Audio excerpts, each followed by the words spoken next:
જ્યારે યોગીજી મહારાજ જ્યારે એમણે દેહ છોડી દીધેલો ત્યારે એ વખતે કૃષ્ણશંકર શાસ્ત્રીજી બોલેલા શબ્દો મને યાદ આવે છે કે યોગીજી મહારાજ ગયા નથી, પ્રમુખ અંતર્ધાન થયા નથી, પરંતુ પ્રમુખ સ્વામીમાં અંતર્નિહિત થયેલા છે.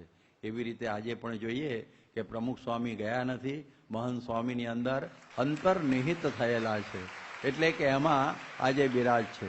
આજે આપણને આ નવા સ્વરૂપે યોગીજી મહારાજ અને પ્રમુખ સ્વામી મહારાજના દર્શન થઈ રહેલા છે. એટલે એ પ્રમાણે આપણા બહુ સદભાગ્ય છે. હમણાં જ આગળ આપણે સાંભળ્યું એ મુજબ આપણી ગુણાતીત જ્ઞાનની વિશેષતા જ આ રહેલી છે કે પ્રગટ દ્વારા મોક્ષ, કે પ્રગટ સત્પુરુષ જે ગુણાતીત અક્ષર બ્રહ્મ એના દ્વારા બ્રહ્મરૂપ થઈને પરબ્રહ્મની ભક્તિ કરવી એના મોક્ષ પ્રગટ વગર કોઈ દિવસે બને જ નહીં. એટલે આપણી જ્ઞાનની દ્રષ્ટિએ સત્પુરુષ કોઈ દિવસે પૃથ્વી ઉપરથી જતા નથી. એ તો ચિરંજીવી જ છે ગુણાતીત કહ્યું એ મુજબ. એટલે એ રીતે આજે પ્રમુખ સ્વામી મહારાજ મહંત સ્વામીની અંદર અખંડ પ્રગટ છે અને એના દ્વારા શ્રીજી મહારાજ આપણને દર્શન આપી રહેલા છે. હમણાં જ પૂજ્ય ઈશ્વરચરણ સ્વામીએ જે બધી વાતો કરી, હવે એ બધી મને પણ બહુ યાદ છે, કારણ કે અમે જ મુંબઈમાં રહેતા અને એમની સાથે ઘણા વર્ષો સુધી રહ્યા છે. મારે તો એમની સાથે એકદમ એ સમયથી જ ઘરોબો જેવું હતું અને ખૂબ જ મારા દિલની વાતો પણ અમે એ વખત હતા તો બધી કહેતા એમને, અને ખૂબ એમને લાભ આપેલો છે, બળ આપેલું છે અને ખૂબ કથા વાર્તાનો લાભ આપેલો છે. અમે સાથે વાસણ ઉટકતા અમને યાદ આવે છે.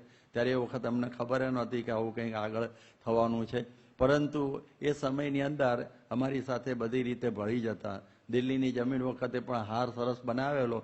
સ્વામીએ બહુ વખાણ કર્યા હતા યોગી બાપાએ કે આખા બ્રહ્માંડમાં ન બને એવો હાર બનાવ્યો, પણ પછી આ 32 વર્ષે હારની અસર થઈ અને આપણને જમીન મળી. એટલે એ પ્રમાણે એ રીતે આ પ્રમાણે મુંબઈમાં એના પહેલાં તો અમે મુંબઈની વાત કરીએ એમાં તો ઘાટકોપરમાં અમે સાથે રહેતા. એ વખત તો બહુ નાનું હતું અને અમે 9 જણા એ વખતે હતા અને અમે એટલું નાનું મંડળ હતું એટલે કોઠારી સ્વામીનું નામ ભક્તિપ્રિયદાસનું કોઠારી પાડેલું અને અમારે લઈને વિનુ ભગતનું નામ મહંત એ વખતથી પડેલું. એટલે અમે ઘણી વખત કહે છે તમે મહંત અમારે લઈને થયા, અમે વાત ન તમે ક્યાંથી મહંત બને, મંડળ વગર મહંત કેવી રીતે થાય. એટલે ત્યારથી એ પ્રમાણે અમારે એમની સાથે હેત પ્રીત ને બધું હતું. ખૂબ જ સૌમ્ય, સરળ અને શાંત સ્વભાવ એવી પ્રકારનો એમનો આ યોગીજી મહારાજનો રાજીપો એમણે ખૂબ પ્રાપ્ત કરેલો. યોગી બાપા ખૂબ જ એમના ઉપર રાજી રહેતા. હવે એ સમયની અંદર હવે હમણાં વાત કરી કે આપણે પૂજ્ય ડૉક્ટર સ્વામીએ જે આ પત્ર વાંચ્યો એ પૂર્વેની પણ વાત હું આપને થોડી જણાવું કે 15/5/1978ની અંદર સ્વામીને સખત તાવ આવેલો અહીં જ સારંગપુરની અંદર, અને બહુ જ એવો ભયંકર તાવ હતો અને એ વખત એટલો બધો સ્વામીને આમ ઢાઢ ચડી ગયેલી, સખત એકદમ ઢાઢ ચડી ગયેલી. અને એ વખતે બધા ગોદડા ખૂબ નાખ્યા. કૃષ્ણવલ્લભ સ્વામી ઉપર હોઈ ગયેલા તોય ટાળ જાય નહીં. અને એ સમયમાં સ્વામી એમણે કહ્યું કે નારાયણ ભગતને બોલાવો, એટલે અને બધા બહાર જાઓ. એટલે પછી મને એ વખતે બોલાવ્યો અને એ વખતે સ્વામીએ કહ્યું કે એવું મને લાગે છે કે મારો દેહ રહેશે નહીં. આ 1978ની વાત છે. અને બીજું કે મને હવે પ્રકાશ દેખાય છે, આમ થઈ બધું એવું બોલવા માંડ્યા. એટલે હું હાવ ઢીલો પડી ગયો. અને એ સમયની અંદર કે થોડી બીજી વાતો પણ કરતા એમણે વાત કરી કે હવે મારી જગ્યાએ મહંત સ્વામીને આપણે નિમવા, આવી એ વખતે વાત કરેલી. હવે એ વાતને તો ઘણો સમય પછી વીતી ગયો અને ત્યાર પછી 21 વર્ષ પછી સ્વામી જ્યારે 5/2/1999ના દિવસે એ વખતે એમણે આ પ્રમાણે વિદ્યાનગરની અંદર આ વાત સ્વામીએ પાછી એ વખતે બપોરે મારા ખ્યાલથી 11 વાગે આ વાત એ વખતે કરેલી કે હવે આપણે આપણી જગ્યાએ મહંત સ્વામીને આપણે નિમવા. એવી જ વાત પછી 2/7/1999ના દિવસે વિદ્યાનગરમાં એ જ વખતે પછી આ વાત સ્વામીશ્રીએ કરેલી.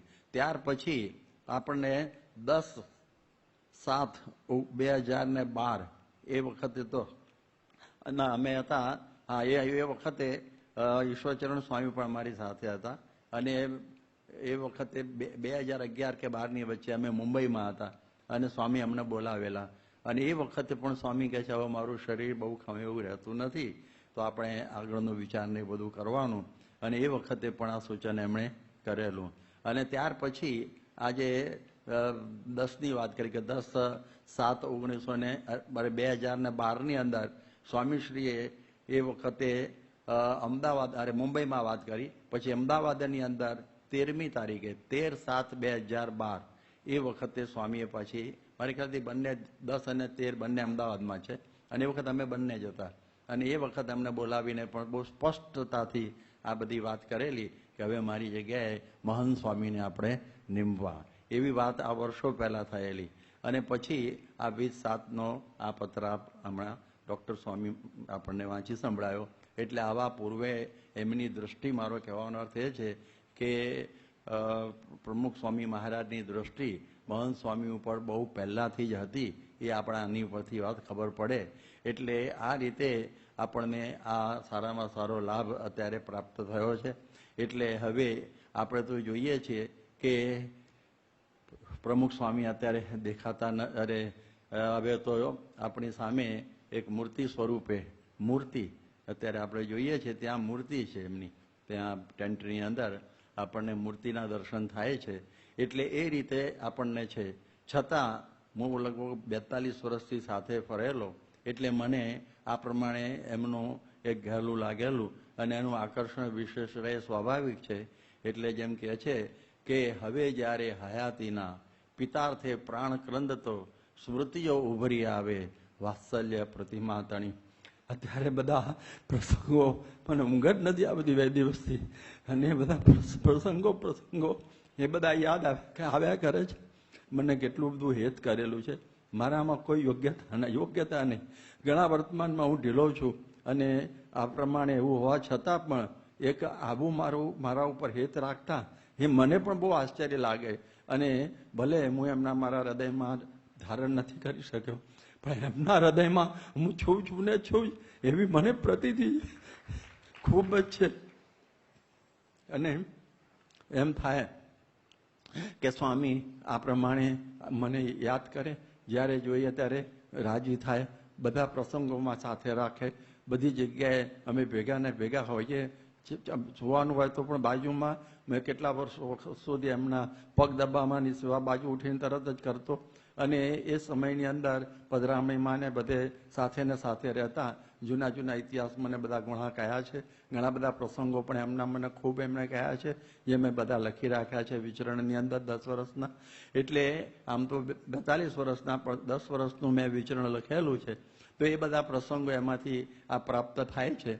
અને સ્વામી જ્યારે પણ તબિયત આવી ઢીલી પડી ત્યારે પણ મને ભૂલતા નહીં.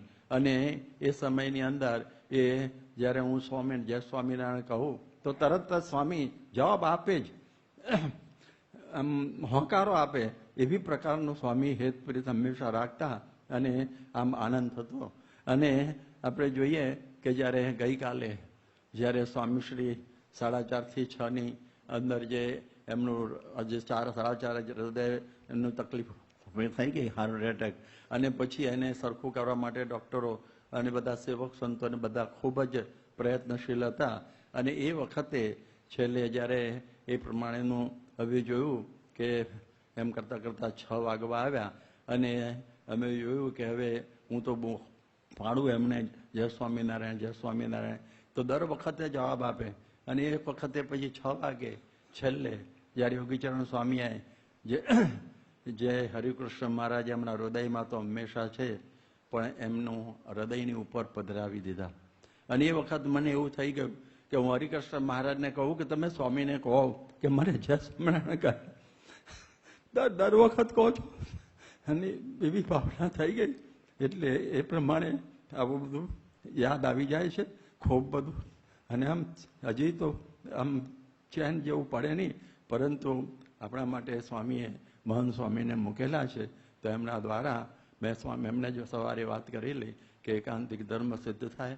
યોગી બાપાના પ્રમુખ સ્વામીએ જે બધા વચનો આપ્યા છે ને જે રીતે મને સાચવ્યો અને પાલવ્યો છે, એવી રીતે મારું પણ આગળ આ રીતે આગળ પ્રગતિ થાય અને મારા અંદર મહારાજ મને શુદ્ધ કરી અને એમની સેવામાં બેસાડે, એવી પ્રકારની ભાવના એ વ્યક્ત કરેલી. તો આજના દિવસે આપણે પ્રાર્થના કરીએ કે પ્રભુજી મહારાજ, પ્રમુખ સ્વામી મહારાજ આમ તો લાગે કે ગયા છે પણ ગયા નથી, એ હંમેશા આપણી ગુણાતીત પરંપરામાં આજે મહંત સ્વામી દ્વારા પ્રગટ છે અને એમના દ્વારા આપણે હંમેશા આ ભગવાનના સુખનો અનુભવ કરીએ, એ જ પ્રાર્થના. સ્વામિનારાયણ ભગવાનની જય.